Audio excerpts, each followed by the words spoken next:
in the morning, in the morning, in the morning, in the dark, I roll away. I'm seeking Jesus, when I'm seeking Jesus, when the problems all away.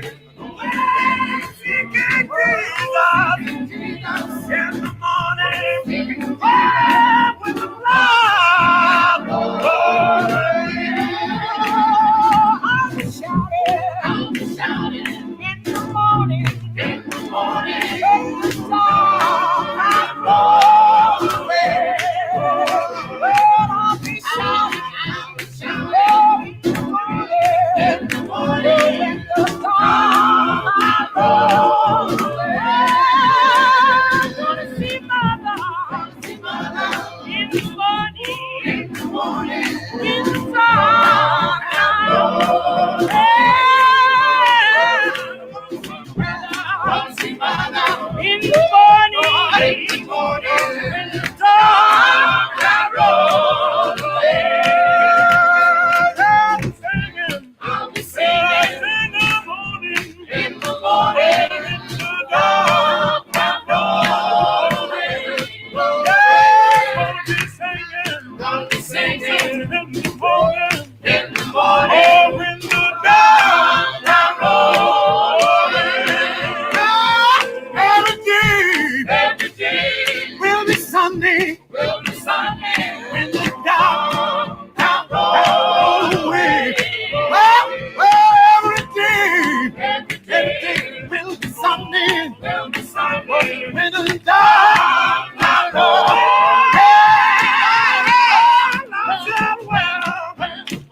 Starry cloud, when the cloud roll away.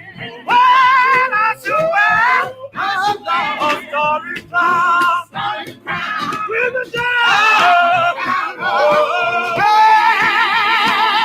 In the morning, early in the morning time, when the dark rolls away. In the morning, early in the morning, when the dark rolls away.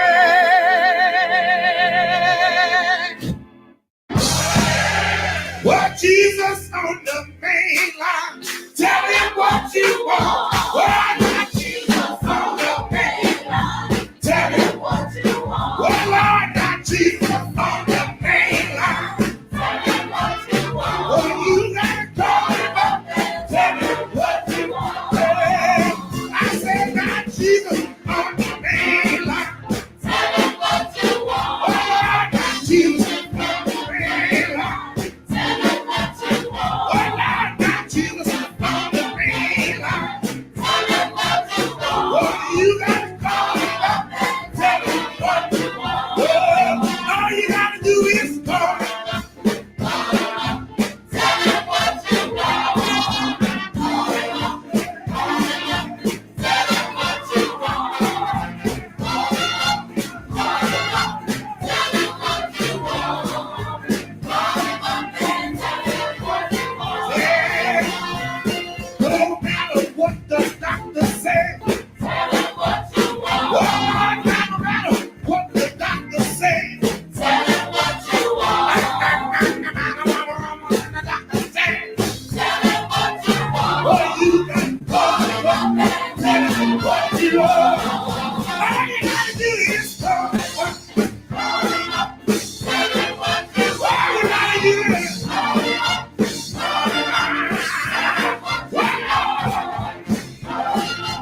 tell him.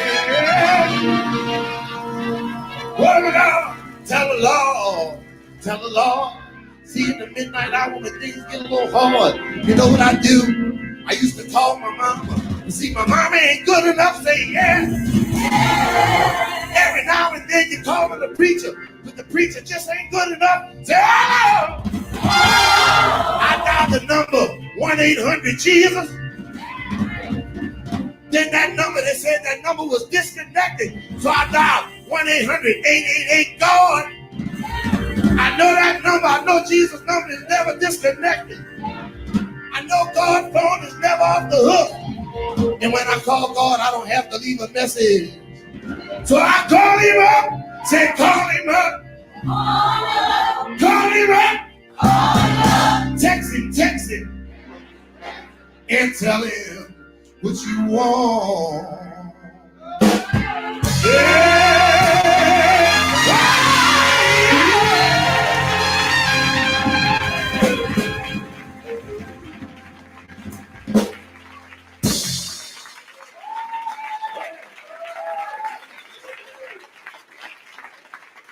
Oh yeah.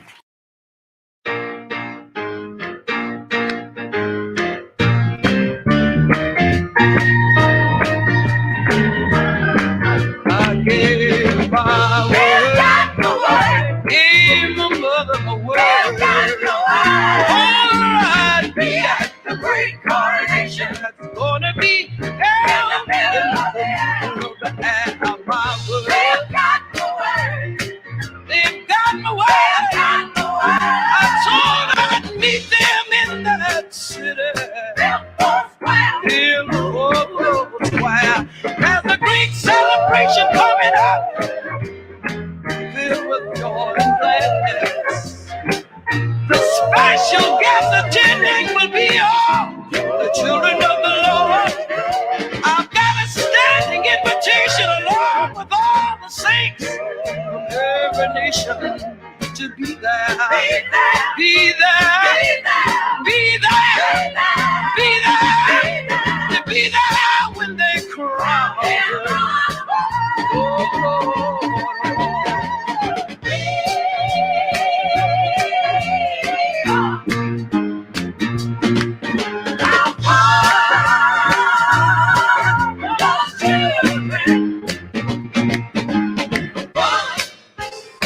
Children, oh my Lordy,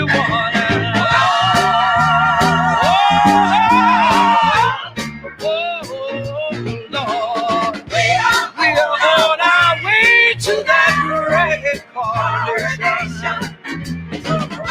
Oh, King Jesus, Lord, you got to wait till I get there. Till I get there. Wait till I get there. You got to wait on me. Wait till I get there. Till I get there. Wait till I get there. You can't crown it. Till I get there. Wait till I get there. Not until the final curtain calls. Not until the general is called. Not until we're done in this world. Saying, oh, the saints go marching in. Then we'll crown him. Crown him together. We'll crown him. Crown him, King Jesus. Lord of all. We're gonna have a good time. At the great coronation. When we get over home, we're gonna have a good time. A wonderful welcome. A happy reunion. Oh, what a meeting. What a greeting. We're gonna wear long white robes and diadem. And we're gonna walk up and down the street. We're gonna walk up and down the streets. Walk up and down the street of the New Jerusalem. Do a good feast to children. Sit at the welcome table. Then we're gonna listen to concerts by the angels.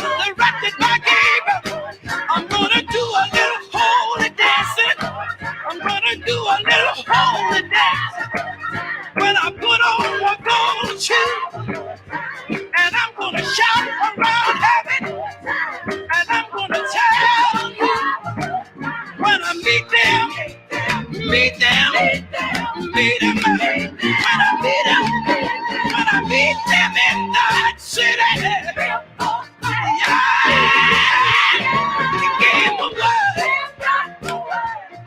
told him I'd be there, told him I'd be at the great coronation in the middle of the year. Got my word, they've got my word, told him I'd meet him in that city, Belmont Square. Whoa, whoa, whoa, whoa.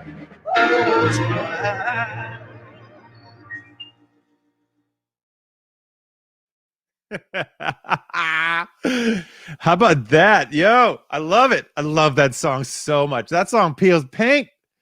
I'm ready for it. Welcome to Spiritual Helpline. My name is Phil Cook. It's so good to see all of your faces out here on the timeline today. It's good to hear from all of you. It's just a wonderful thing to have familiarity and some connection on a nice Sunday morning.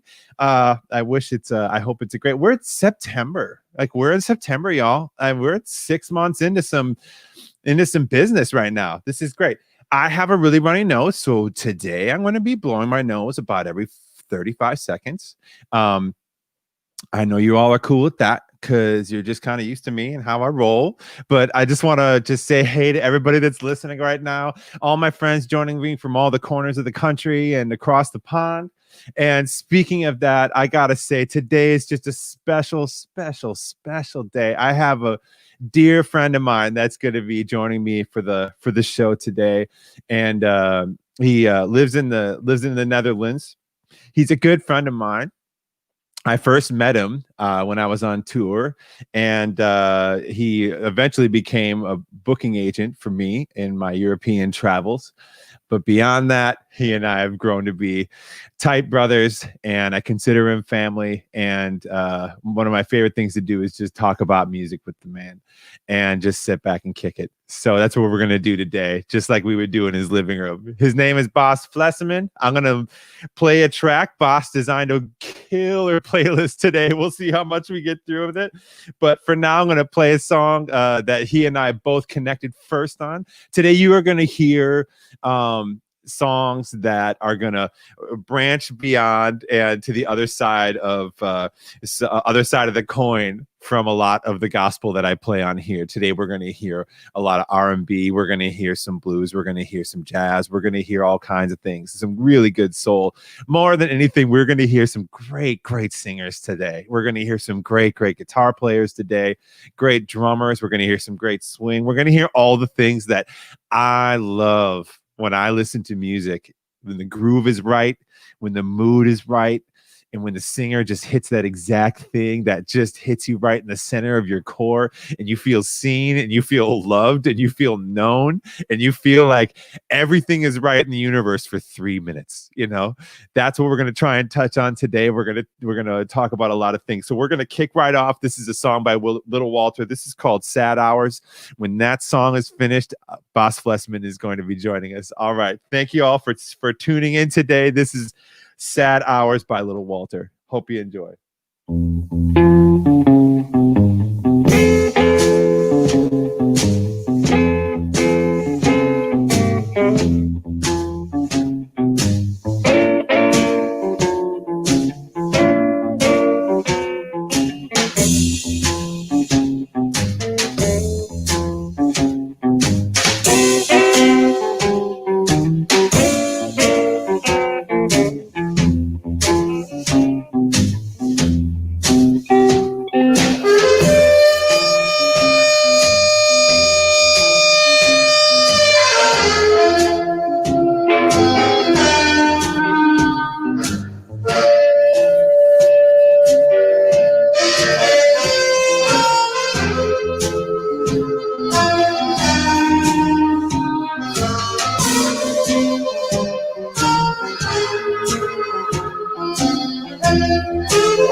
Hey,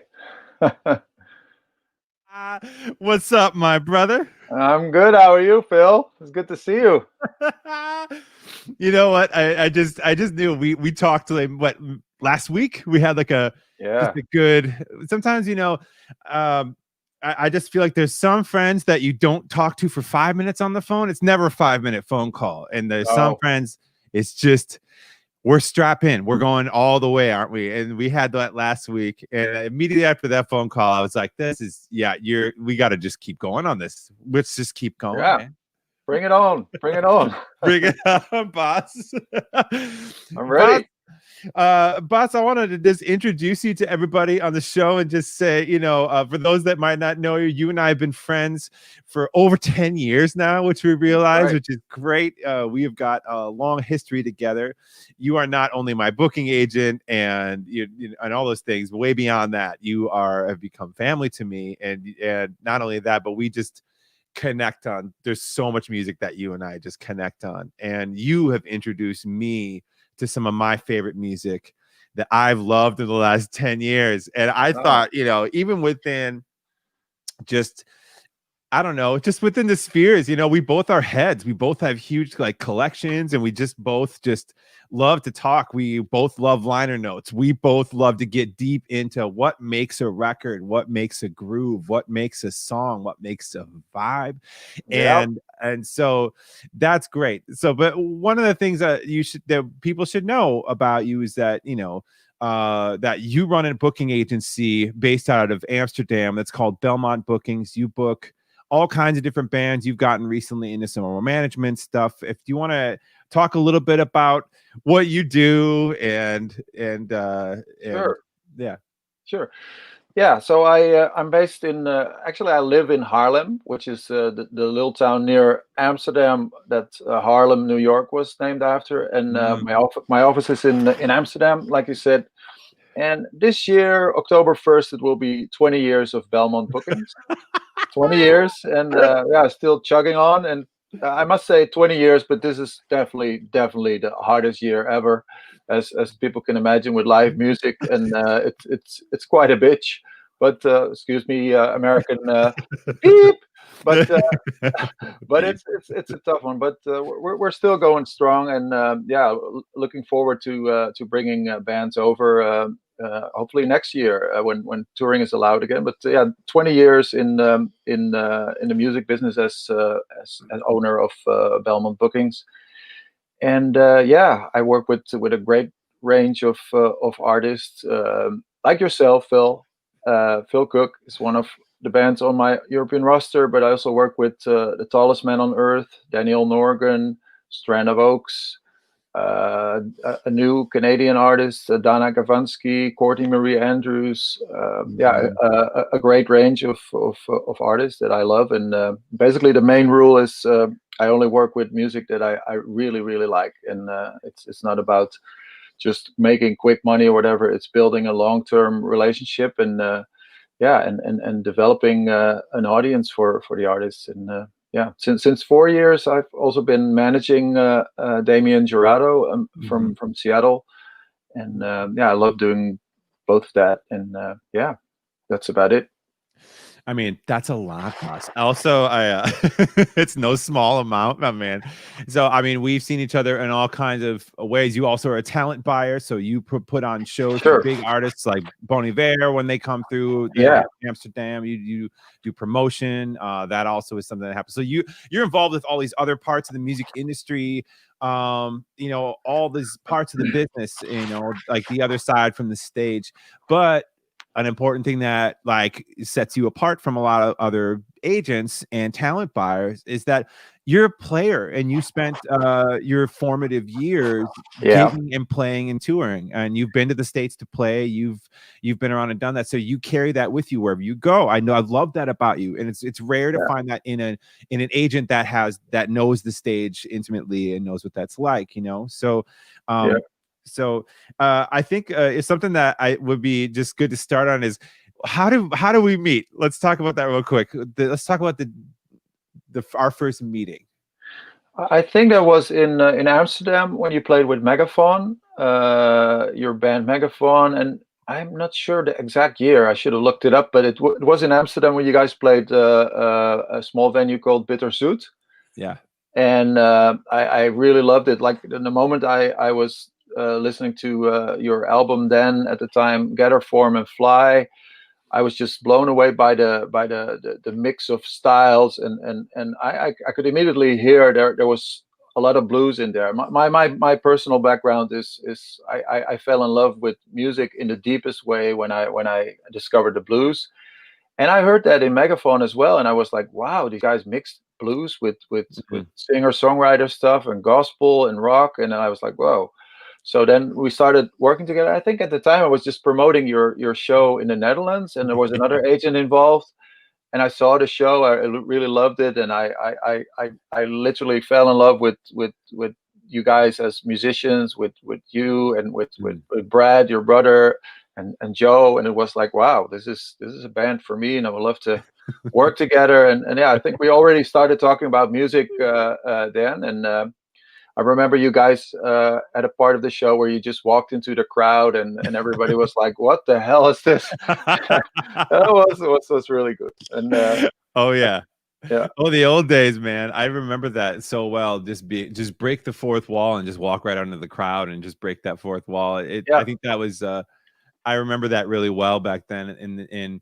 I remember also we were in a British agency, and I remember how before the show, Brad saying to us like, Bas is going to be here tonight, and Bas is like who we really want to be working with, you know. And I remember being like kind of nervous to meet you, but for some reason it made me like kind of comforted that you and I are like the same height, like we're both tall dudes, you know. Like it kind of, I was like, hey, and like we were both at eye level just talking, you know. And you got better hair than I do, but oh, come on, man, you rock it well, dude. You got this going on, dude.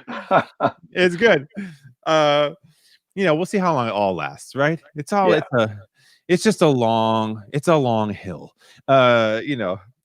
But you know, Bas, I want to go back and let's maybe like what song should we start with? What is a good touchstone that's like something that would be open up the gates for you? Like what's one of the things that would have been that for you?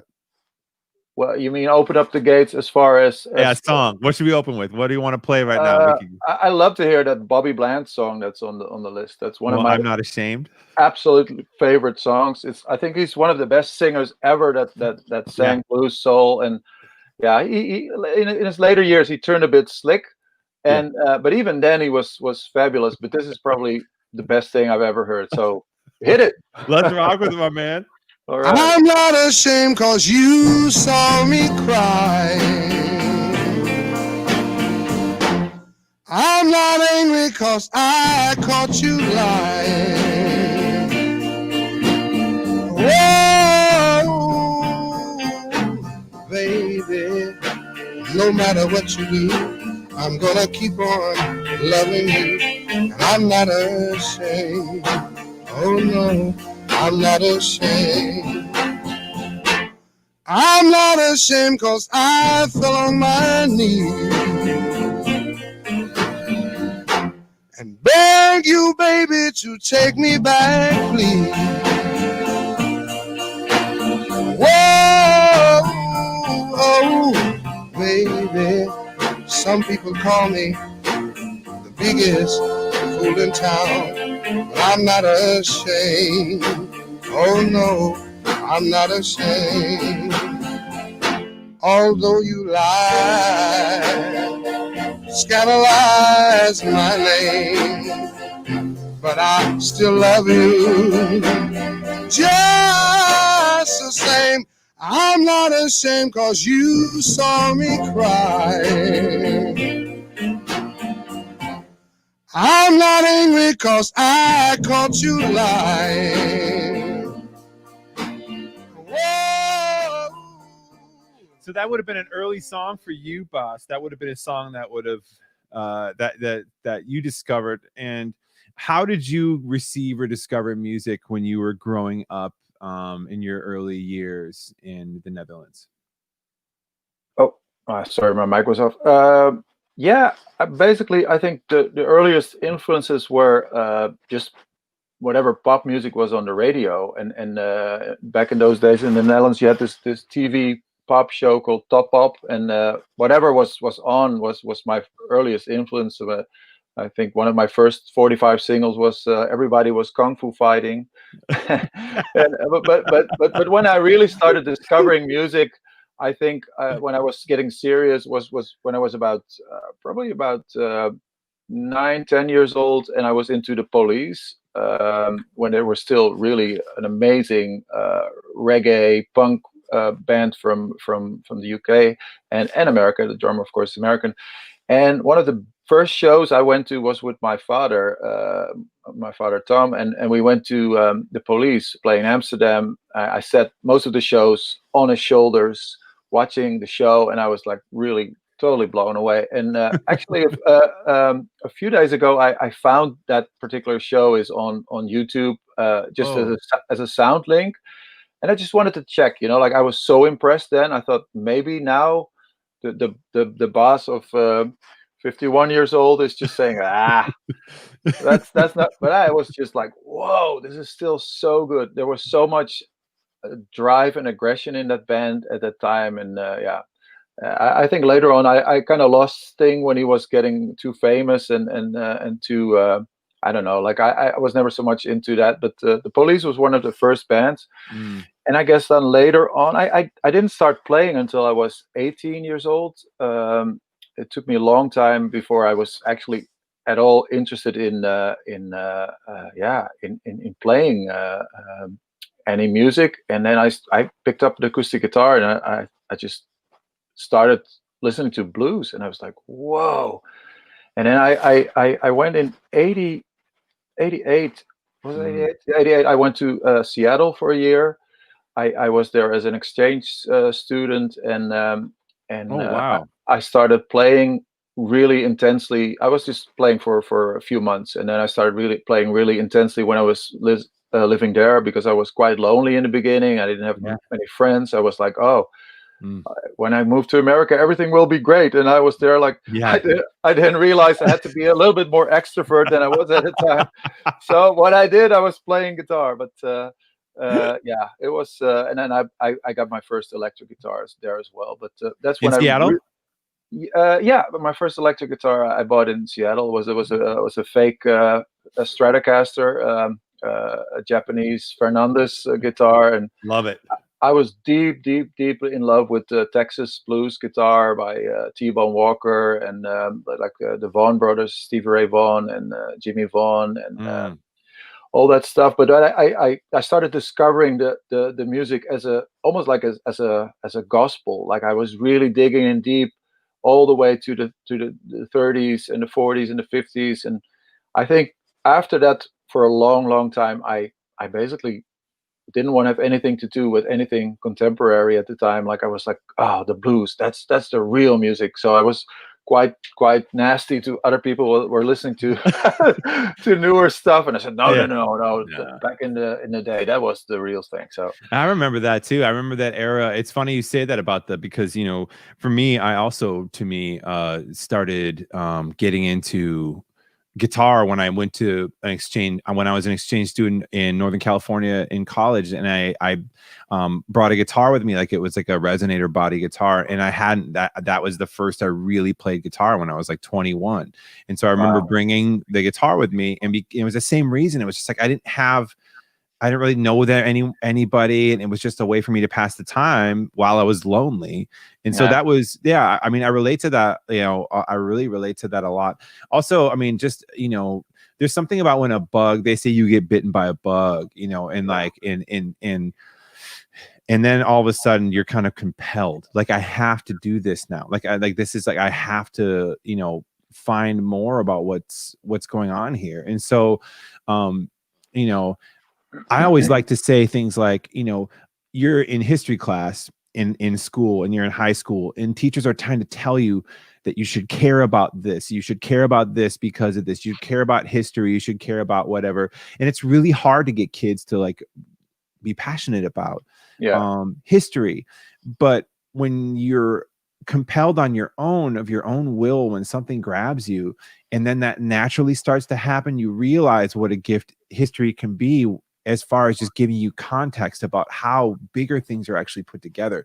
So like my, you know, my love of music and American music, and that was where that gave me the lens within which I could understand a lot of other realms of history that were happening in the country, that were like going hand in hand with music, like the civil rights era, like when that was like, you know, a big thing for me, about just seeing pictures of Staples singers, you know, at like the March on Washington, seeing them marching with Dr. King, and all these things got me into the Staples singers. And then that like went down a whole nother branch of different kinds of things that were happening at the same time. And it put more of a gut into what was happening. You know what I mean? It was just like, oh, I could feel the pulse of what was happening relevantly in politically and all these other things. And then it was like, I realized, oh, this is how I care about history. Music is my lens with which how I learn about all the other history. And it's like the timeline I have in my head, you know, like the 40s and the 50s, like all the music that I've studied from all those different eras. It just helped me so much when there's like, when you know what music was going on, when something was happening in the world, all of a sudden it makes a lot more sense when you know a song that coincides with it, you know? So I think we should maybe just for a sec, because I know you put this on here. It's the second song you put on your thing, but we just put on this Mavis track, this Change track, because this is off of her new record. Mavis put out a new record produced by Ben Harper just this last year, called How We Got Over, I think. And this is called Change by Mavis Staples.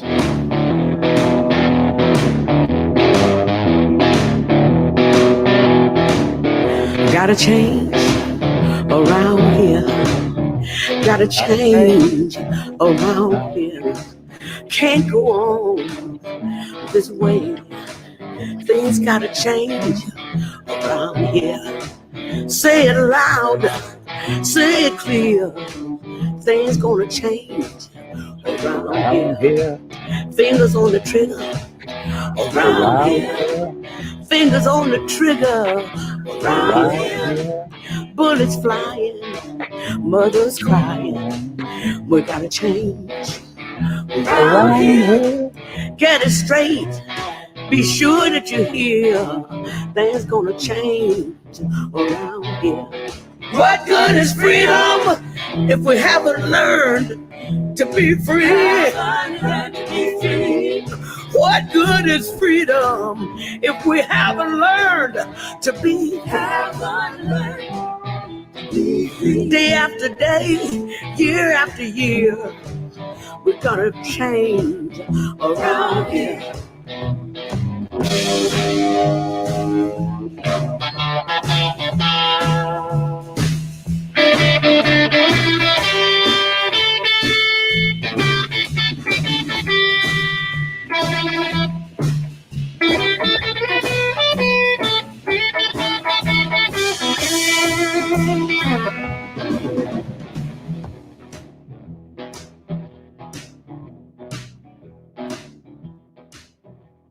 Yeah, that's amazing right there, you know. And to know that, like, you know, she's just she's 81-year-old woman singing, you know, with all of the, you know, with all of her experience in her life. You know, I think that Mavis has been a touchstone for me for so long. And I think, you know, when I hear, you know, all the country that I love, and I hear all the soul that I love, and the blues that I love, and especially the gospel I love, it just feels like the Staples just were at the intersection of every single one of those things to me. And totally. I hear it all. It's like all in there. The twang's in there, like the soul, like I mean, every single thing that had to happen. And then they were also politically active, and they were singing message music the whole time. They never got off of trying to make music that would move people to change. You know, that speaks to me. I love that so much about her, and that she's still doing that at 80 years old. What a powerful queen, man. Oh yeah, for sure. Yeah, no, that's an amazing track. And what's kind of cool for me is also that it's a full circle thing, because the guitarist Rick Holmstrom, he's like one of the guys that I was listening to when I was playing the guitar, and wanted to sound like him. And it was so amazing that suddenly he comes and joins Mavis's band, like maybe already 10 years ago or something. But yeah, I was like, wow, what a match made in heaven. And that's it's really so amazing. Yeah, great stuff. That's so amazing. So why don't we, like, you know, let's talk about another thing that you another avenue of music that you like, because you had a father who was a rock music journalist. I mean, that's a pretty big, like, I mean, so was that like an immediate, your dad showing you stuff that he was writing about, or was it separate? A little bit. I think mostly in our home we'd hear the music that he was supposed to review for the paper or the magazines, and he would just play the stuff all the time. And like, so I grew up listening to Bob Dylan and to Ike and Tina Turner and to Rod Stewart when it was starting out. Like, my dad told me things like, "Oh, Rod Stewart, he's the one that was influenced mostly by Sam Cooke." Like, you could see, like, you have Rod Stewart. He's the he's the heir to Sam Cooke, and then you have Frankie Miller. He's following the Otis Redding lead and stuff like that. So he learned me those things. But I remember I was kind of like, whatever. So I wanted to find out my own stuff. Later on, I realized more how much of an influence it was. Like, he was listening to Little Feat in the band, and those kind of players, and Bonnie Raitt. But I was not really open to that stuff yet. But later on I was, and but he was a journalist, and he wasn't a rock journalist for a really long time, because later on he went to college to go back to school and be a sociologist and work for the government. But he interviewed Ike and Tina Turner, and I was like, what? Ike and Tina Turner in the dressing room with Ike Turner, and Tina was kind of like in the background. Like, you can imagine in those days, like, after I've seen that movie, I could it kind of twisted with my head. But my dad told me later, Ike was there, and he was like super high and going like, "Hey man, you want some Coke?" and my dad was green as grass, and he would say, "Oh no, well, I already have a drink, thank you very much." And it was quite hilarious. But actually, it wasn't until later on, when I was digging the electric guitar, that I started to listen a lot to Ike's guitar playing in even before it was Ike and Tina Turner, and that stuff is wild. He played with Otis Rush, and he played with Ike Turner in the Kings of Rhythm. Oh yeah, and that is one of probably some of the most wild and amazing guitar playing that I know of in the blues. It's wild, yeah. And what track should we rock next, Bas? Do you have that song Just One More Time? And it's sung by a guy named Billy Gales, and it should be on the list. Just One More Time. Can you find it? I'll find it. Hold on a second. I'm gonna find it. The guitar intro is ripping. It's really ripping. There's so much reverb on there. It's like he's playing I don't know, in space. Just One More Time. It's not on the actual playlist, but I'm gonna grab it. Oh, okay. Oh wow, dude! There's a gospel keynote song called "Just One More Time." Ooh. Oh, we can get into that. You see, this is all about live. It's all about live, my man. All right, I can't. Let's see. And you said Billy Gales? Yeah, Gales. Or it could be under the Kings of Rhythm, but Gales, you should find Billy Gales. I found it. You got it? Yep. Oh yeah. Yeah!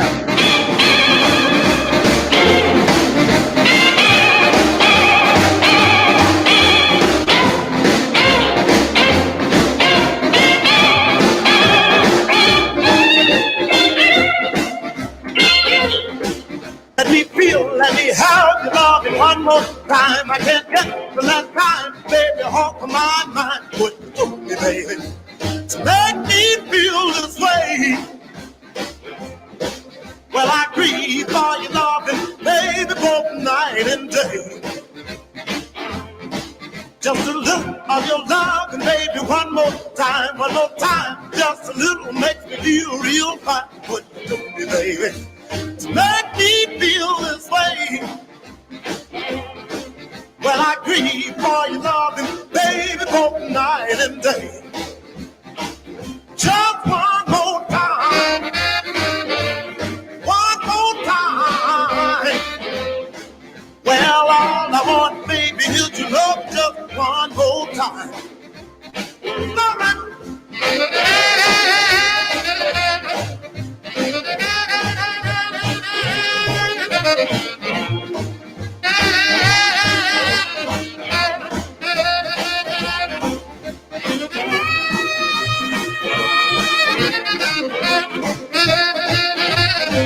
Like the tears in my eyes when you say goodbye. I have a feeling that I want to break down and cry.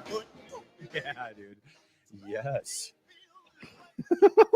That's great, man. That's amazing. Yeah, that's some wicked guitar playing. It's like it's strangling that Stratocaster, like so intense. But yeah, he was a scary dude, but he played some great music. Yeah. I mean, yeah, definitely. I mean, the beginnings of rock and roll are all the history of that whole time. I mean, is rife with like some pretty insane stuff. I mean, I just remember even reading, did you read Levon Helm's This Wheel's on Fire autobiography? Oh, yeah. Remember that, man? Okay. Yeah. Just that part where he talks about that promoter didn't pay him, and he and the drummer, or he went back later and burned down the guy's bar. I was like, that's some like 1950s business right there, man. Like that's like, that doesn't really, it doesn't go on really. Yeah. I mean, it's just kind of a wild time, man. But well, as an agent, I would always tell my artists to, like, if they don't pay, burn the bar down, but they never do it. They never do it. So okay. So 20 years. So I mean, you were playing, and I mean, there's a couple of videos, man, out there of you playing, in front of a big band and things like that. So you at one point took your guitar playing and you were taking it to stages and you were singing and you were doing the music thing for a while. What was that period of your life? It was very important for me. Like I was so deeply in love with playing the guitar and playing blues, and so serious and focused. Later on, I looking back, I think maybe I was a bit almost too serious about it, that I was like was almost so over focused that sometimes you can't even enjoy it because you're like, oh shit, I played the wrong note or whatever. But how it goes. And I was like, mostly I was really deeply in love with the music, and I wanted to do it, play it with respect. Like I wasn't like, oh, I want to be the new Stevie Ray Vaughan or whatever, some of the fast players in those days. I was like really wanting to play it, and I was as much liking to play rhythm behind a great singer or play songs. And I felt one of the most important things what I was trying to learn what was basically to be a blues player is not to just play a fast or a flashy solo, but play songs. I think the greatest blues is songs, and it's somebody just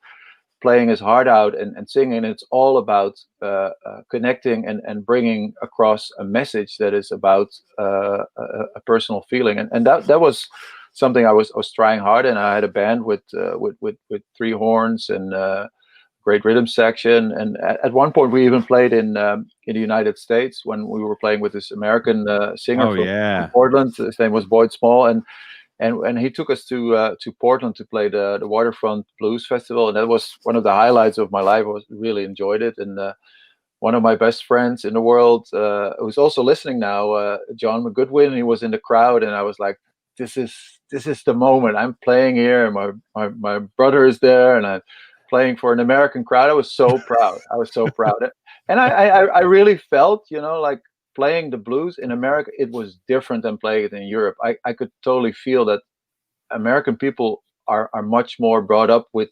the concept of blues and roots music, because it's in the water over there a little bit more. And so I always got people coming up saying, "Oh, you really listen well to T-Bone Walker. You got the thing down." And I was like, "Yeah, they hear me." So that was fun. But, yeah, man. Yeah, for sure, man. I mean, but I mean, that also brings me up this just, I gotta ask too. So, I mean, did you have a community, or any of your friends, were they in this? Was your peer group like, did you share this music, or were you kind of like, the friend who was like into blues, and they were like, just like, all right, they humored it or whatever? I think two of my best friends were in the band, which was amazing. Martin, who was the organ player, he played Hammond organ, and Aldo, who who worked in my office too, was the trombone player. So that was amazing. We were doing this together, and but for the rest, I think most of my friends were kind of like, well, whatever, you with your ancient taste in music, you listen to 50s style music, and you play the guitar, and you tell everybody else they listen to crap. I wasn't very popular that way, but I didn't care. I was just playing, and I deeply believed I could make a living out of it. And then later on, I found out it's not so easy to do that with that kind of music, and that's how I kind of rolled into being a booking agent. I really thought, well, I gotta book my shows, because otherwise nobody else will do it. So I started working for my own bands, and getting my friends' bands to gigs, and that kind of got out of hand. And then after that, I barely played anymore. I was just helping others, and but it was still an amazing job to do. So I'm blessed. Yeah. No, early years of starting a business, man, like starting a booking agency. Like, what is that period of your life like? I mean, you're by yourself. Are you gotten an office yet? Are you just doing it from your house with a landline? Like, what was the picture of your day? We basically started, me and the bass player in my band at the time, Jasper. We were just working from our house with one tiny computer. And we were so naive. We didn't know anything. What we just did was look up in these magazines where everybody else was playing, and then call them up and say, "Hey, we got a band, we want to play." And that worked sometimes. And then that got more and more serious. And our band was playing a lot, and we played blues festivals and jazz festivals. We even played the North Sea Jazz Festival a couple of times, which I'm very proud of. Wow. But then we started working for this other. For a booking agent. Somebody said, "Oh, these guys are doing a good job, and you should bring them in." So we came in as youngster agents over there, and then after 2 years or something, 2-3 years, they fired us because they wanted to get more into commercial music. And so basically, that was the moment I thought, if I'm out, all the bands that I work with, who are mostly blues bands from the Netherlands and from Belgium, are going to be out of an agent. So I said, well, I have to start an agency to keep them playing. That was an urgency. Like, we have to do this. And so then we started Belmont Bookings, and that was, we were so naive. We had no clue what we were doing. And but then I decided to just try and not just work in the Netherlands, but call London and see if they want our bands. And then via a guy that worked for a distributor, he started sending me bands. His name is Robbie. He started sending me American bands and said, "Hey, Bas, you should do this. The other guys are not taking this serious. You should do this." And I said, "Oh, okay, let me try." And that was so important for me to start to work with American bands and bring them across Europe. And that's basically what I love doing, is work with bands that are close to my heart, and I want to help them get into the great shows. Man, that's it sounds like it all just kind of progressed like naturally. I love hearing about the we had no idea what we were doing chapter of anyone's life. Like I had no idea what I was doing, and I was falling on my butt half the time. I was falling on my face. I was making mistakes. Like that is, I mean, right. I mean, that's like, I mean, you can't trade that experience for the world, because in the middle of it, you're like freaking out. And because you're like, what did I do? What did I get myself into? That chapter of everybody's life is like so important.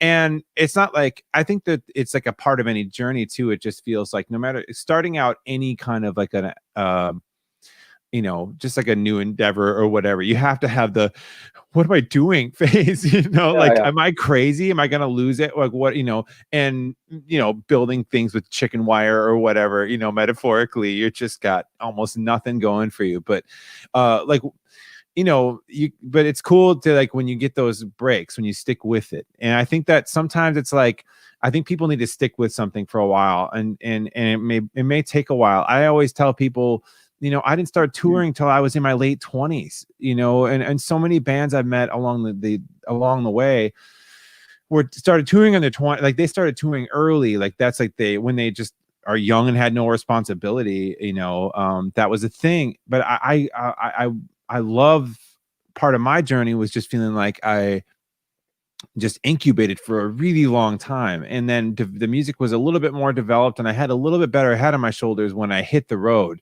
But we still had nothing, and we still had to like fall on our face a bunch. And my brother was booking us. My brother was doing all the business, and we were just, I just remember, I mean, especially that first European tour, I just remember sleeping in the van because we couldn't find a hotel because we were trying to figure out how to, you know, I remember our GPS, we flew into Paris. I remember I broke down. The GPS broke the first day, and so then we were like, we have to get south. There's a town, you know what I mean? And I just remember like, Phil, you took French in high school, you know, and be like, yeah, you know, like okay. And going into, I just really distinctly remember like this fight or flight kicks in, and I remember walking into this market and being like, désolé, monsieur, assistant, s'il vous plaît, you know, just being like, whoa. You know, like putting on like a, like all of a sudden like something came back, but it was like some ancient part of my middle school gut came back to me just in this like emergency situation. And that was just, you never know what's going to serve you when you have got nothing there. All of a sudden you're just going on instinct, you know. And I think that those are just great periods. So I mean, I love hearing about it, man, because it's just it is very important. But you know, along the way are booking blues bands, right? And then at some point, you know, you start to you've obviously taken on a whole roster now, and you're managing other kinds of things. So yeah. let's find something in here. Like I've been thinking about this. We already talked about it just like a little bit, but like, you know, oh yeah, let's rock this one right here. Solomon Burke, Can't Nobody Love You. Let's go with that one. Yeah, let's do that one. Then what should we play after that one, Bas? Let's do two in a row. She Moves Me by Muddy Waters. Oh, yes. Yeah. Can nobody love you like I'm loving you, baby? 'Cause they don't know how to love you like I do. And can nobody love you like I'm loving you, baby? 'Cause they don't know how to love you like I do. I'm gonna love you in the morning, love you late at night. Girl, I ain't gonna stop loving you till you tell me everything's all right. Can nobody love you like I'm loving you right now? 'Cause they don't know how to love you like I do. And oh, can nobody kiss you like I'm kissing you, little girl? 'Cause they don't know how to kiss you like I do. And let me tell you, can nobody talk to you like I'm talking to you right now? 'Cause they don't know how to talk like I do. Now listen, Sam called you cake and ice cream, and he called you cherry pie. Ray Charles called you his sunshine, but you're the apple of my eye. And I ain't gonna let nobody love you like I'm loving you right now.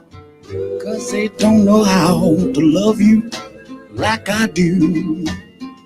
No, they don't know how to love you like I do.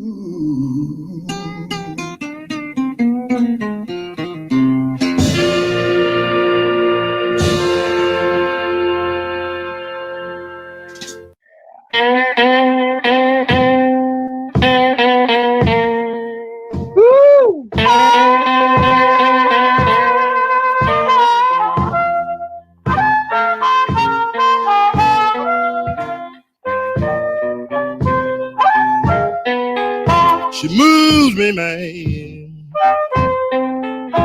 Honey, and I don't see how it's done.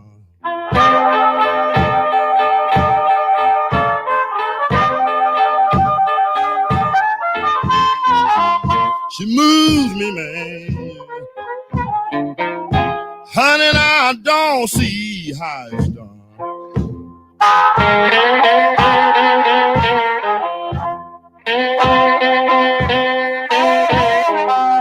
She got a pocket full of money.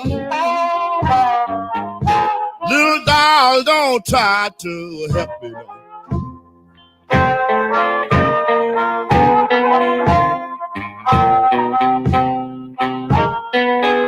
She moves me when she get drunk. Then she say I'm not nowhere. She'll call me a dumbbell. She say I'm nothing but a square. She moves me, man. Honey, and I don't see how it's done.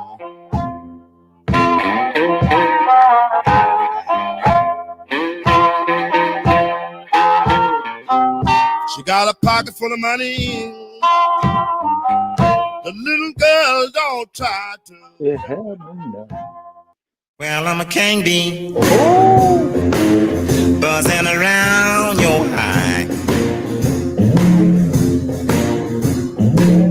Well, I'm a king bee, buzzing around your eye. Well, I can make honey, baby, let me come inside. I'm young and able to buzz all night long. I'm young and able to buzz all night long. Well, when you hear me buzzing, baby, some stinging is going on. Well, buzz a while. Best solo ever.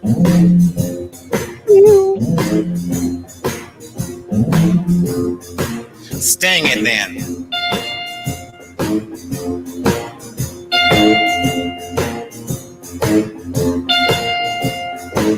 Well, I'm a king bee. Want you to be my queen. Gotta get to that guitar solo. I'm just like, what were they thinking? Like right there, I don't know who was actually playing that part of it, but just like sting it, and just like I just love the idea that he looked over at his guitar player and was just like solo time, and his guitar player either was really mad at him and was just like ding, like, you know what I mean? It was like a sassy, or like whatever was going on there. That's just That's one of my favorite guitar solos of all time. I don't know why, but well, it says it all. It's only functional. Yeah, it says it all, dude. Yeah, for sure, man. Man, this is so cool, Bas. I'm having a great time, brother. This is awesome. Me too. Thank you for having me. Oh man, this is awesome. So yeah, man. I mean, I don't know, like for you, what, you know, if I want to just kind of ask you just a little bit more, just like behind, you know, your philosophies and stuff behind, you know, stuff, what moves you most about, you know, you're booking an artist, you went from listening to records and you're trying to find, you know, the vibration of something and responding deeply to American music. And then now you book and you're working and connecting with artists. You work like for like, you know, people, and you connect people. You're on the business side of things, but like, what's the soul of what you're doing? What are you reacting to, and what moves you these days to try and, what do you need out of music? Well, I think the main thing for me to start working with a specific artist is that I'm personally moved, and that I feel like, hey, this is a soul or a personality and a authenticity that speaks to me. That's the starting point. And yeah, I over the years I developed a very good intuition towards if this is something for me or not. And sometimes it's just a gut feeling that I think, oh, this is so good. I wanna work with this artist, and then you kind of figure out what's the team around it. Is that for me? Like sometimes you hear amazing music and then you try to connect, and then you immediately think, oh, there's some management involved that's not your cup of tea. So you have to kind of figure out your way. I'm at my best, I think, when I have a direct line with an artist where we can kind of talk about tours, and I try to have connections that goes beyond management, and just sit down with an artist and say, hey, what do you want? What are your goals? What are your dreams about touring in Europe? Do you want to play certain places? Do you want to play certain countries? Because it's the music business tends to be so business, and of course it is business, but sometimes when you go for that inner drive of a passion of somebody, and you use that as the driving force instead of the 12-year plan or whatever, then it can be quite magical. And like for example, one of the artists that I work with and who's a close friend of mine and of yours is Swedish artist Daniel Norgren. Woo! And him and I, we sometimes we have calls and we talk for hours, and he has this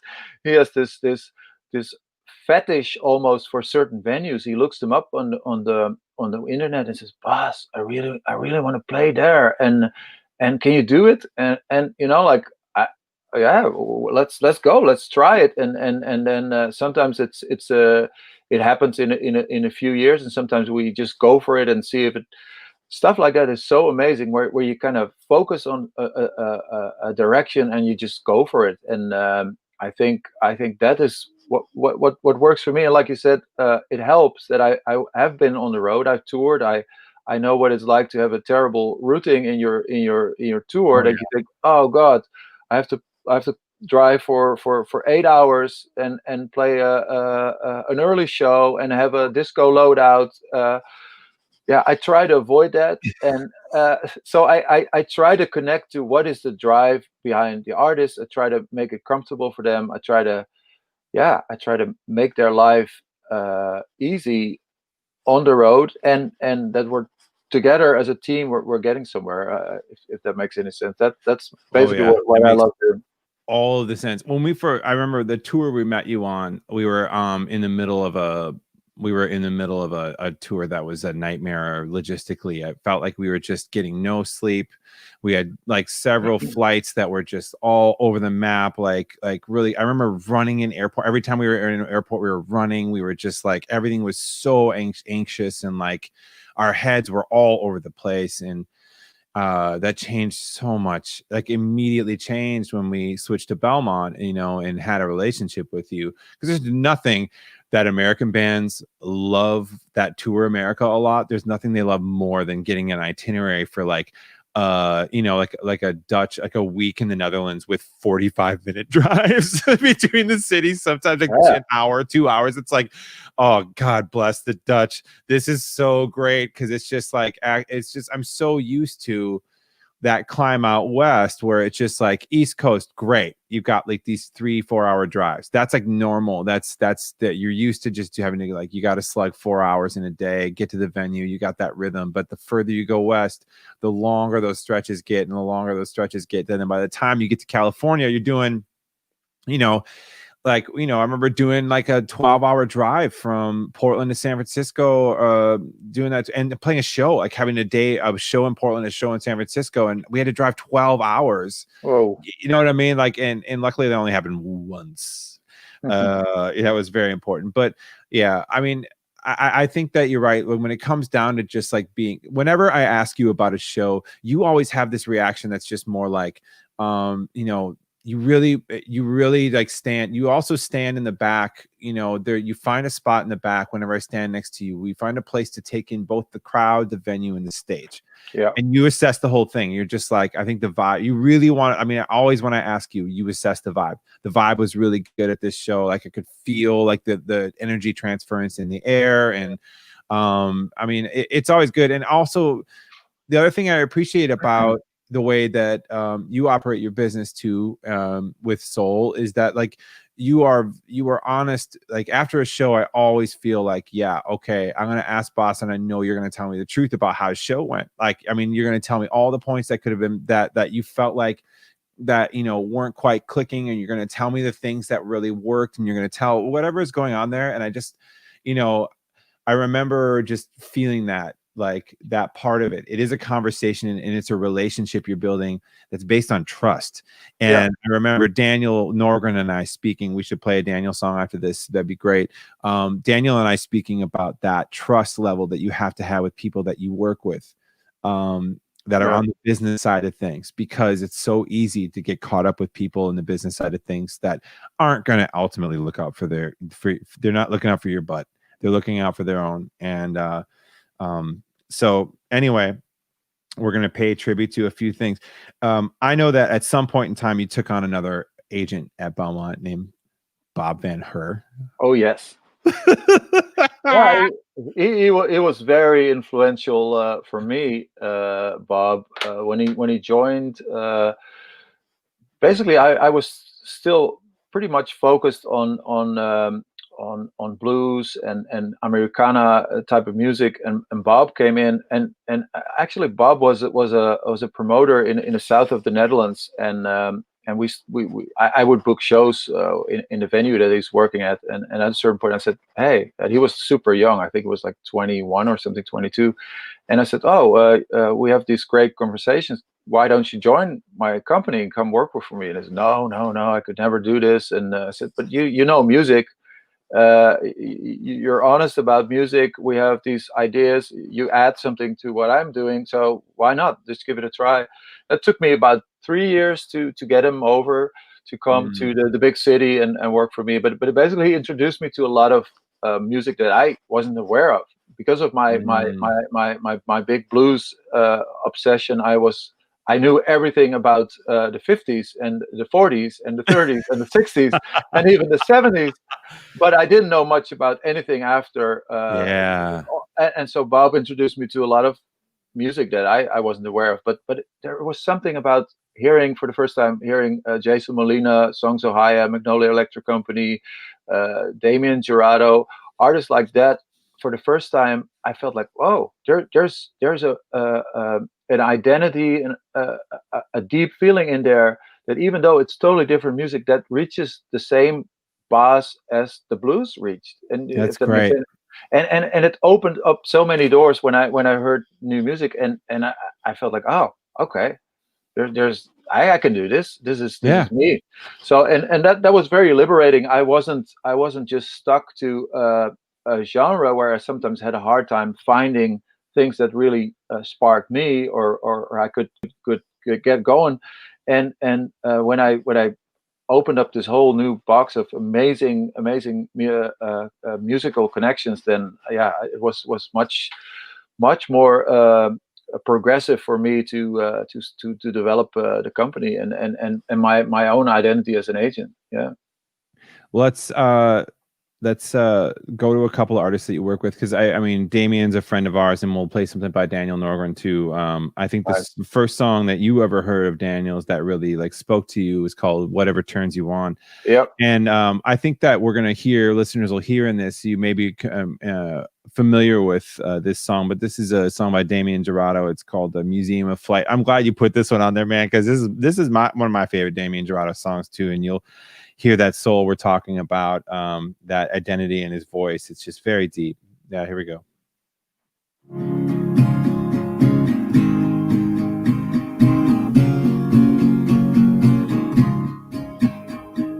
Falling to the ground, I was anxious to be found. You can always go home to the safety of your cloud. Don't let go. I need you to hang around.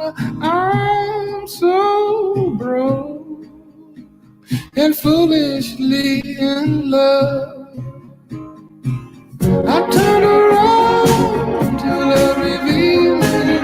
What did I learn? It's not that easy when you get burned. Go on burning love.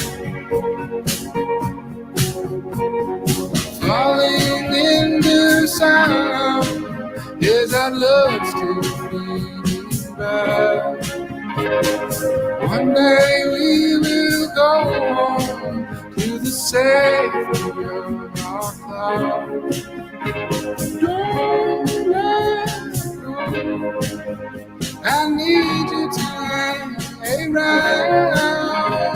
I'm so broke and foolishly in love. I turned around, my life is changing. What did I learn? It's not that easy when you get burned. Go on burning love.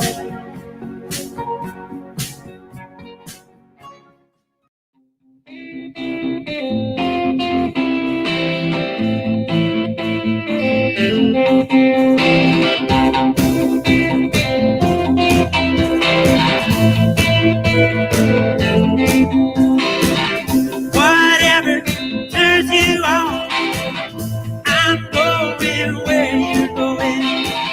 Whatever turns you on, red lights and mooners knowing.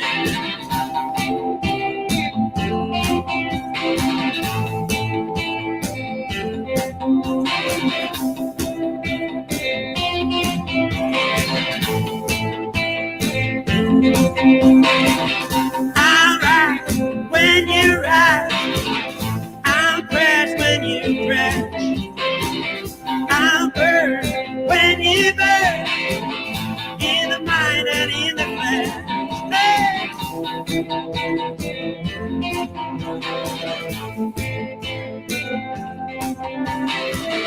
Like the truck, I'm moving light, running fast right through the night. Come on.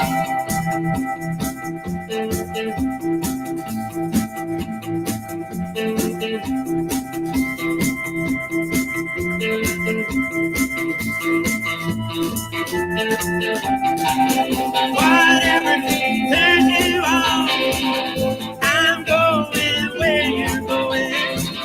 Whatever turns you on, red lights and hooters going.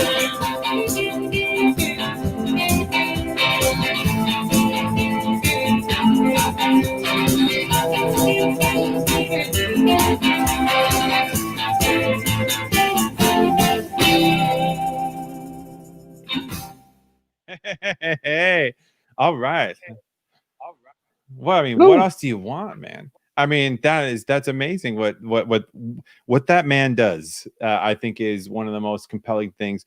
I like to just say, like, I think my favorite Southern American music is made by a bunch of Swedes.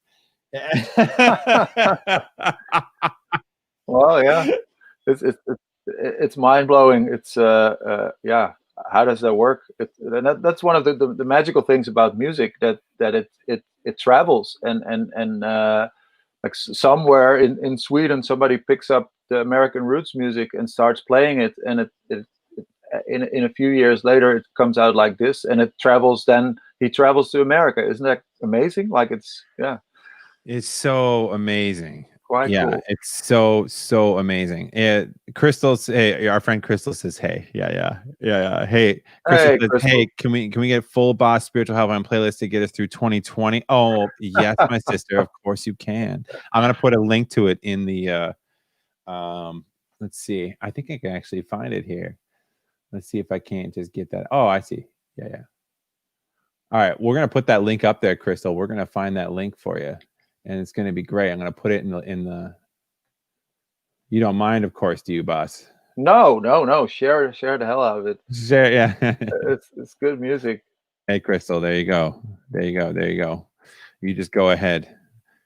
And click on that link, Crystal. All right, we got other friends. You see how Karina was checking in for a little while. Yeah. Oh, so cool, man. Super So cool. a couple of your buddies, writing some things in Dutch that I don't understand, which is wonderful. What does this guy say? Hey, Bossy, what does he say? Yeah. Hey, Bassie, wist ik niet leuk. It says, hey, Bas, I didn't know that. Fun, or something like that. Yeah. Okay, cool. That's great, man. That's so awesome. Hey, thanks. Hey, thanks to you, Crystal. Thank you. You're the best. All right. Well, yeah, I mean, all right. So one of the things I love about we talk about this all the time, is like, you've got all the source, the people that originated things. And then generation later, you get people a generation later that go back and they listen to all that generation, and they kind of spit out their version of it. They get a chance to listen to it. And then a generation after that those people get to listen to not only the source, the original, but they also get to listen to the next generation that interpreted all those different ways. Totally. And that to me is like a really cool vantage point about where we're at right now. Is I can look back, you and I can look back, and we can be like, we can love Chris Kenner, we can love Little Richard, we can love Blind Willie Johnson, and we can really get into these things, and then we can hear what are the different people like Eric Clapton, Ry Cooder, Bonnie Raitt, all these like kind of younger artists that interpret that music, and they kind of like make it their own, and who did that the best, you know what I mean? And I think you and I have like pretty strong similar opinions about who kind of got the right things out of it, and we're like transmitting and relaying some messages not only accurately and authentically, but like responsibly. Well, there you go. Like I if you ask me, I really hate copycats, and sometimes people are just copying the past and trying to make it their own. But when you really understand the music and play a tribute and yeah, you kind of give back to the music, then it's real. It's all about that. It's all about that. Let's rock some Bonnie, because she just I feel like Bonnie's it. When I look back on everything that she does, the way she made it hers, but she gave back. She was she used her platform, always used her platform to elevate marginalized voices, all the way back from when she was 20 years old, all the way till now. Yep. She uses her platform for environmental justice, for racial equity. She's always been somebody who's been on the right side of the picket line. And not only that, but she can sing, man. And then when she plays the guitar, like my favorite thing about Bonnie is that, like, it's not, it just get all these men that are just like get into the sports of music that are just like as many notes as possible and like as fast and as muscular as possible with whatever things. And that's like fine. But when you get someone like Bonnie who can play a 1-note guitar solo, 2-note guitar solo, and then she just milks that thing, it says 60 times more than any of that other stuff can get in there. And I think that that's some of the magic of it. So let's hit some fundamental things by Bonnie Raitt. I mean, you can't get better than this, y'all. You just can't.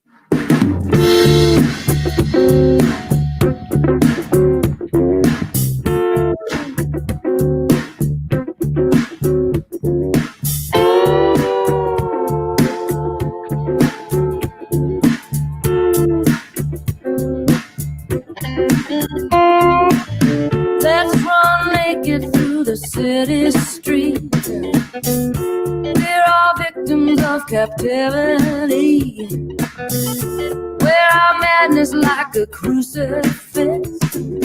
Let's tattoo Bible quotes across both our hips. Let's get back to the fundamental things. Let's get back to the elements of style. Let's get back.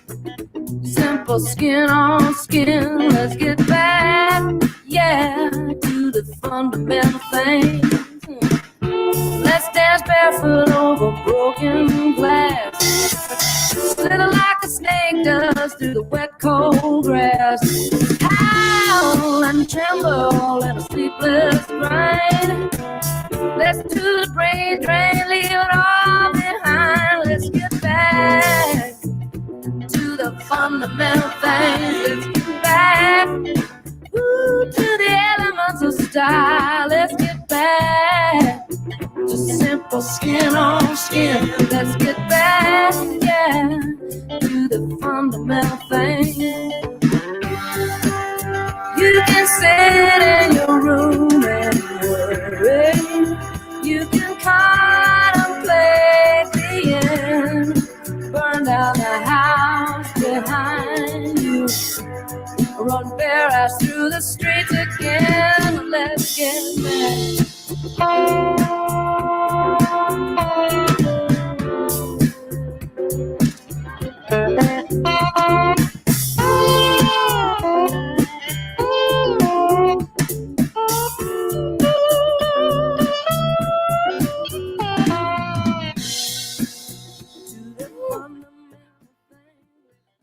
That's a jam, man. That record, isn't that great? I love that record, man. Fundamental. I mean, that's I think that's such a deep Bonnie Raitt record. Totally. You know? Actually, for me personally, that's my favorite, and I love the earliest stuff. I love it, but Fundamental really totally blows me away. It's such a great record. Such a great record. I mean, the grooves are so good. The tones are so insane. And like, you know, if she gets into some of that, I mean, Don Was is like just a master. I love them together. Actually, this is sorry to interrupt. This is the one produced by Mitchell Froom. Oh yeah, Mitch Froom did this one. It is. Yeah. I'm mistaken for sure. And also a simple like and tone freak. Like he just goes into it, man. Yeah, totally. Mitch Froom. Mitchell Froom produced Ron Sexsmith's first record, and that's also a great record. Yeah. There's so many things that dude did. Man, that's great. Bas, what's like, I mean, this people can check out the list that, you have made a really beautiful playlist. I have it posted into the comments there, y'all. And if you want to take a listen to what we've listened to on the show and a great deal more, that's where you just got to head over that way. So while the show is limited in that we won't be able to get to every single song that's on there, you can get a chance to explore some of Bas Flesseman's kind of musical mindscape. You can run around the maze of his mind just a little bit, my man, just see what's in there, what's running around. So Bas, like, it's a wild time. Your career is in like kind of a wild flux right now, my man. I mean, yes. That's there's no way, shape, or form around that. Luckily, you are living in a country that has a little bit more support structures in place for people that are going through what's going on there. But nevertheless, live music has been completely put on the back burner in terms of where we're sitting right now. Why don't you give us your read on the situation? How has it changed since the quarantine began? And what's your outlook on it and where you're at right now? Yeah, it is crazy. Like I remember in January, I was at a music conference here in the Netherlands called Eurosonic, where we always are with most of the colleagues in Europe. They come together, and I set up a drink like I try to do the last couple of years, where we hang out in a cool way, not a business way, but we talk about our year ahead. And so everybody was excited. This is going to be a great year, and who are you bringing over? And then that was January, and 2 months later, early March, probably around the 12th of March, the whole thing fell apart. And it wasn't just everybody's, everybody's shows were canceled, but immediately you got this punch in the gut that you thought, oh, this is gonna be a tough one. And it took me a few days to kind of adjust, but I remember I was pretty early believing that this was going to last long, and I had conversations with other agents, and they said, "Oh, don't be so pessimistic." I said, "No, I have a feeling this is going to be tough." And one of the things that we found out is that live performance, be it music, be it theater, or another gathering, like even going to a cinema, those things are really at the bottom of what is allowed. And like because the whole thing about music and cultural events like this is bring people together, bring a lot of people together, and that's now impossible. So yeah, I think our industry, the music industry, and the theater world, we're hit so hard. And of course, it's everybody working in the venues. Like an important venue like the Paradiso in Amsterdam is one of the most amazing venues in the world, I guess. Absolutely. They're suffering, and it's so hard to see. And also, like within my company, I had to let go of my staff. It's heartbreaking. And yeah, I deeply hope that within the next few months, people are going to be able to come back to shows, and I'm positive, but it will take a while, and we got to be careful until then. And I hope all the people are able to kind of hold on, and like artists can go back to day jobs because they can make a living, and that's very, very concerning for me. And I'm holding on, and hopefully within the next year we can start bringing people over again, and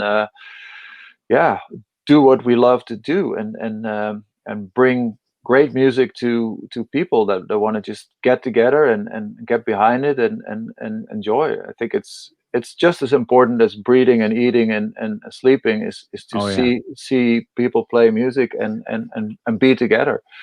Yeah. That's so true, man. That is absolutely true. I'm in that zone. I mean, it's like I'm at this point now that it's like, a friend of mine, Mike Perry, says this is a time of sorting.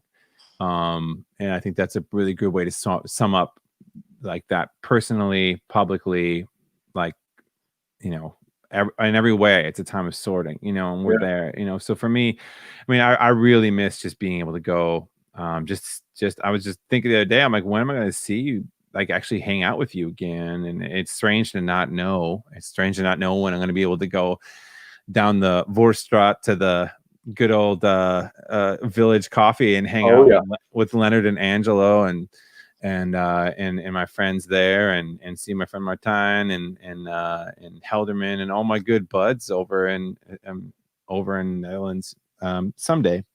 Yeah, it's gonna happen, my brother. But I'm hoping that something happens where it's at least like, once we get into a zone where it's not huge, large festival gatherings, but at least like getting into like small shows and small venues, like, it's a great venue in Utrecht, called Echo. Yep. That's, just a smaller. I'm hoping that those venues come back first, and we can have, because to me, I also feel like you and I both agree on this. It's just like that's also the most translatable energy space, you know, for art to take place too. It's just immediacy of a small room is very palpable, and that's the jam. I really hope that I hope that comes back first, and we just build from there. That's kind of my hope, you know. Same here. Yeah. Yeah. Well, Bas, what do you got? What do you got planned, man?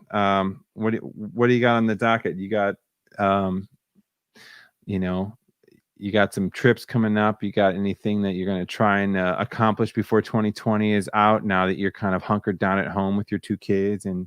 Yeah. Well, basically, as far as my work, my job, I'm basically moving tours to 21 and 22, and some tours have moved like several times, and so I'm on the ball. I stay focused and see like, oh, is this going to be possible or not? And I'm trying to get it together for next year, and then that's been changing a few times. Like, when is it going to be safe? End of 20? Oh no, beginning of 21? Maybe not. Middle of 21? Yeah, probably. So that's what I'm doing, and yeah, me and the family we're in a good place. We're very happy that we're still here. We're safe, and a lot of people in the world are not. Like, if you listen to what's going on in some parts of the world, in the US, but also in India, like it's really rough. And so in that sense, we're fine. But yeah, I just hope this virus is going to be under control, and people can start to live their lives again. But yeah, let's see. We're just gonna have to see, man. We're gonna have to see. I mean, you know, I it's easy now to see that, you know, we've got a beautiful opportunity to just kind of see what's right in front of us now that we're all stuck home. Yeah. And, try and find gratitude where we can, you know. And you know, you and I were talking the other day about how it feels like, and you know, there's some really good days that feel very like we've just had a really good chance for some meaningful quality family time. Our families, you know, and that you and I travel a lot and we miss out on a lot, you know. And it's been a really kind of, I think the silver lining for this has been time with my family, and a chance for us to get closer in all those ways, and a chance for me to just really miss music. Like, I think when shows do come back, however that comes, I mean, I think that it's going to be this sacred feeling, you know, for a lot of people to just be able to see somebody and connect with people. And I think we just, as humans, it's just like we need connection. We long for connection, you know, and music has been that bridge for you and I. You know, that's been something that is connected to us, to people, for our whole lives, and it's going to continue to do that. I mean, we have to have faith that that is still something that connects me to the world. Each week I get to do this show. I get to like reach out and hang out with you in front of a whole bunch of people, which is awesome. But also at the same time, you know, people are still making music. People are hunkered down and writing. So the flower continues to bloom. Even if the sunshine isn't necessarily out right now. And so what should we go out on? I'm kind of trying to think of it here. You all got to check out this playlist. I mean, it's so heavy, so good. But if we had time for one more, Bas, what should we do? Should we do Let Love Run the Game? Should we do? No, you know which one I would love to hear, and it's all about surviving, about supporting your family, and it's a killer tune. It's Clarence Carter's Patches. Great.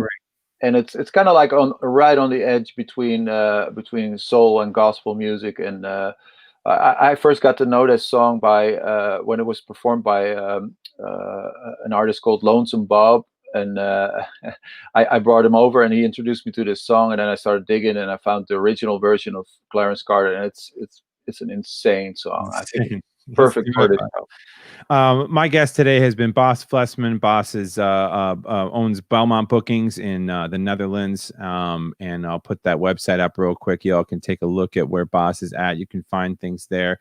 You can find him on Instagram at Bas Fless. You can find him on Instagram at Bas Fless. Right? That's right?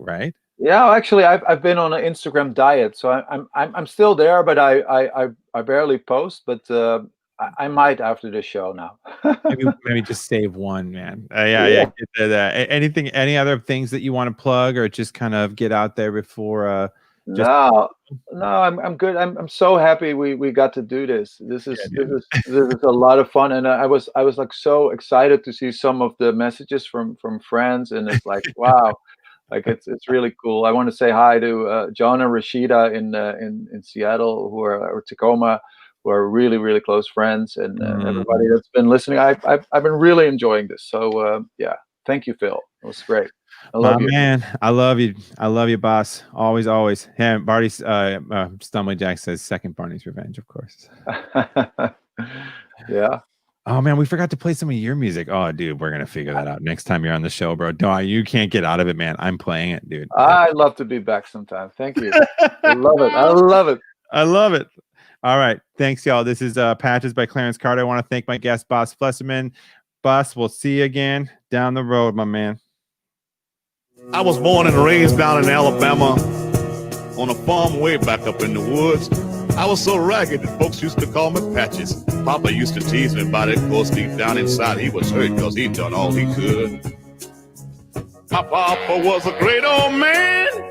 I can see him with a shovel in his hand. See, education he never had. He did wonders when the times got bad. The little money from the crops he raised barely paid the bills we made. Oh, life had kicked him down to the ground. When he tried to get up, life would kick him back down. One day, Papa called me to his dying bed, put his hands on my shoulder, and in tears he said, Patches, I'm depending on you, son, to pull the family through. My son, it's all left up to you. 2 days later, Papa passed away, and I became a man that day.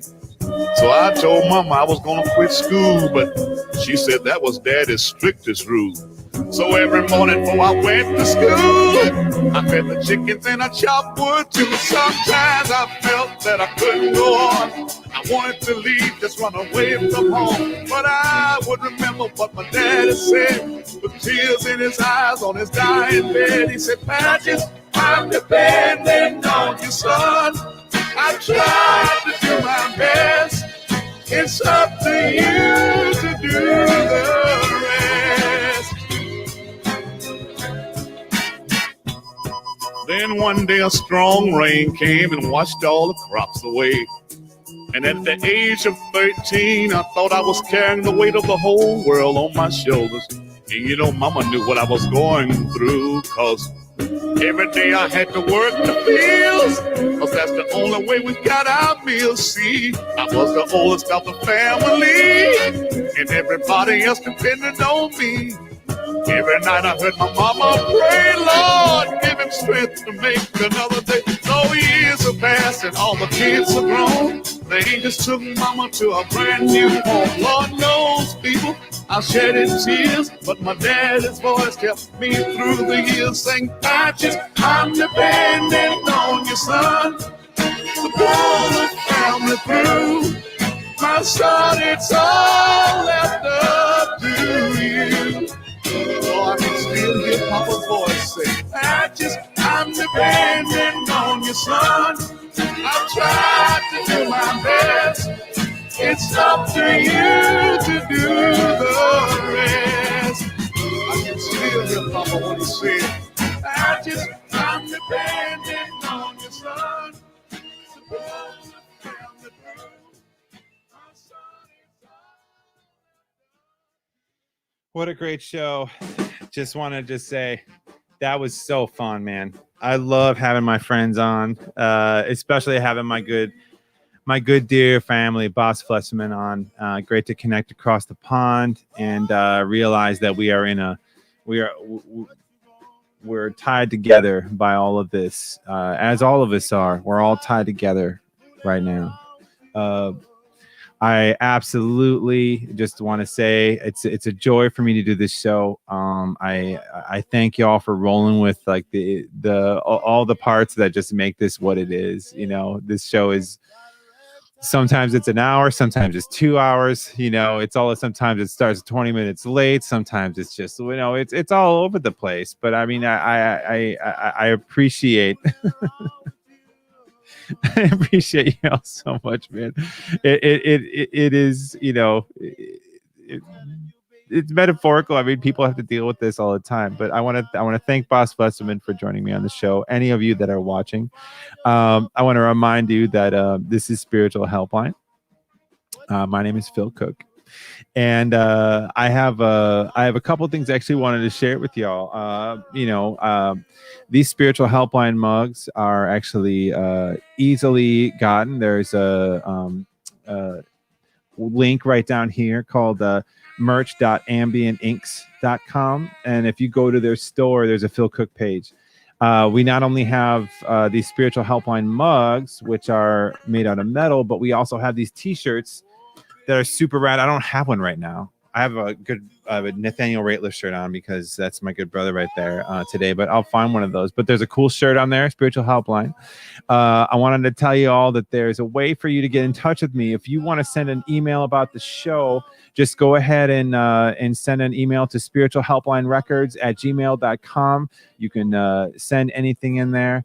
Up tier. Oh no, up tier. Oh, here we go. I love it, man. You slid in under the tag, bro. That was great. That was a great little thing that you just did right there. Please send me an email. Reach out to me if you got a song you want me to play. If you got some things that you want to hit me to. If you just want to send me a line. If you want to give me some suggestions, I welcome all of that. I just want to get some connections from y'all out there. If you want to do something that's even slower and more in the mix, I got a PO box, y'all. I got an actual mailing address. This is a really, really awesome thing. If you write snail mail to 732 9th Street, PMB 603, that's in Durham, North Carolina, 27705, you can send me some mail. I could have a business mail for the show now. You can come in and send me something, send me a postcard, drop me a line, do something in there. Trying to think of anything else other than just to say love y'all so much. I hope everyone's doing all right out there, and that you're finding the rhythm after 6 months now, that you are able to start to negotiate some things that have been difficult for you. I know this is, like I said, a time of sorting. I feel like I've just been, kind of all over the map myself, emotionally, spiritually, in all the ways. But sorting out things slowly but surely about how to deal with these, and hold on to the things that you love, hold on to the people that you love, reach out and call somebody, and don't be afraid to ask yourself some big questions and go right into it, my man. This is definitely it's okay to have a lot of really big questions. If you have not registered to vote, y'all, if anyone's watching this right now that is not registered to vote, that is something we can do and we can take care of.